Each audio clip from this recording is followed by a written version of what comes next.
ये बात है 10 अप्रैल 1912 की। आरएमएस टाइटैनिक दुनिया का सबसे बड़ा और सबसे शक्तिशाली जहाज अपने जमाने का अपने पहले सफर पर निकलता है। ये जहाज इंग्लैंड के साउथहैम्पटन से अमेरिका के न्यूयॉर्क को रवाना होता है। इसके अंदर हर तरह के लोग होते हैं, बड़े बड़े बिजनेसमैन से लेकर बड़े बड़े सेलिब्रिटी तक, जो कि अमेरिका जा रहे हैं अपनी जिंदगी के कुछ पल खुशी से जीने के लिए। लेकिन उनको क्या पता था कि उनका ये पहला सफर आखिरी सफर साबित होगा। जिस टाइटैनिक जहाज का दावा किया गया था कि ये जहाज कभी नहीं डूब सकता, वो जहाज कैसे डूब गया, वो भी 2 टुकड़ों में। चलिए आज चलते हैं टाइटैनिक जहाज के सफर पर और जानते हैं इसकी डूबने की क्या वजह थी। टाइटैनिक जहाज 31 मार्च 1909 में बनना शुरू हुआ था और इसके बनने का काम 31 मई 1911 को खत्म हुआ। ये जहाज 10 अप्रैल 1912 को 2200 यात्रियों के साथ इंग्लैंड के साउथहैम्पटन से अमेरिका के न्यूयॉर्क को रवाना होता है, जिसमें 1300 यात्री और बाकी के क्रू मेंबर्स शामिल थे। उस टाइम शिप को बनाने की कॉस्ट पड़ी थी $7.5 मिलियन।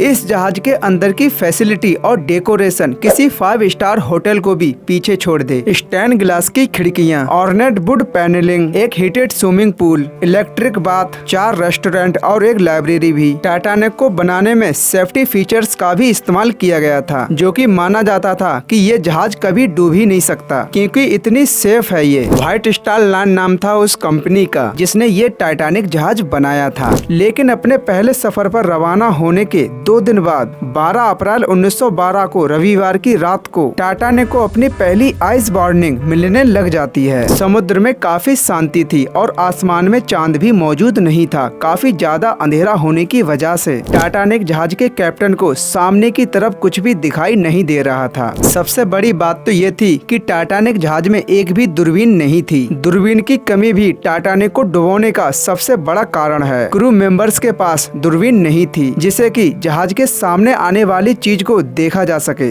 माना कि कैप्टन की नजरें बिल्कुल सामने की तरफ थी, लेकिन टाइटैनिक टकराने से पहले कुछ चेतावनियां मिल चुकी थी। लेकिन कैप्टन ने उन सभी चेतावनी को नजरअंदाज कर दिया और टाइटैनिक जहाज काफी तेजी से आगे बढ़ने लगा। लेकिन अपने पहले सफर पर रवाना होने के 2 दिन बाद 12 अप्रैल 1912 को टाइटैनिक को अपनी पहली आइस वार्निंग मिलने लग जाती है, लेकिन जहाज के कैप्टन इसे नजरअंदाज कर देते हैं। लेकिन रात के करीब 11:40 पर खतरे की घंटी बजती है और टेलीफोन पर कप्तान को ये बताया जाता है, Yes, what you see.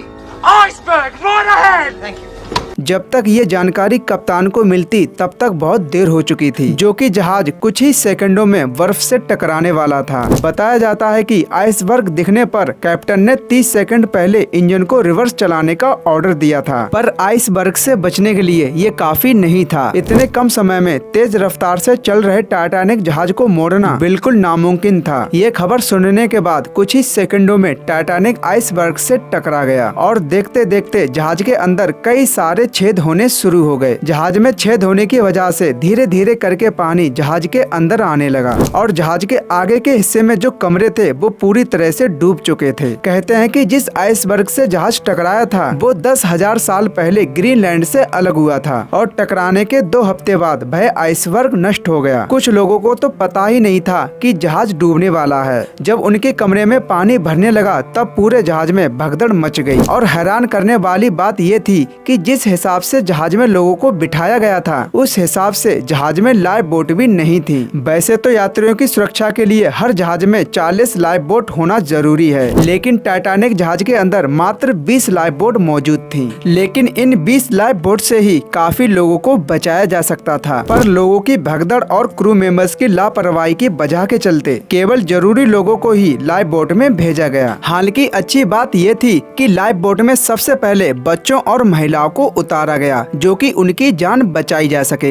इसलिए जहाज में डूबकर मरने वाले लोगों में सबसे ज्यादा संख्या पुरुषों की थी। जब टाइटैनिक डूब रहा था तो डूबने की खबर सुनने के बावजूद भी म्यूजिशियन गाने बजाते रहे। ऐसा इसलिए ताकि मरने वाले लोग आखिरी कुछ समय खुशी से बिता सकें। 15 अप्रैल रात के 2:30 बजे के करीब टाइटैनिक जहाज अटलांटिक महासागर में डूब गया और इस हादसे में करीब 1500 लोगों की जान चली गई। जिस जगह टाइटैनिक डूबा था उस जगह का टेम्परेचर टेम्परेचर -2 डिग्री सेल्सियस था। इतने टेम्परेचर में कोई भी व्यक्ति 15 मिनट से ज्यादा जिंदा नहीं रह सकता। इन सभी की जान बचाई जा सकती थी और ये जहाज आज भी शान से दौड़ रहा होता अगर कैप्टन ने चेतावनी को नजरअंदाज ना किया होता और लापरवाही ना दिखाई होती। बाकी आपको इसके बारे में क्या कहना है कमेंट में जरूर बताएं और इसी तरह की वीडियोस देखते रहने के लिए हमारे चैनल को सब्सक्राइब जरूर करें। मिलते हैं अगले किसी नए वीडियो में, तब तक के लिए जय हिंद।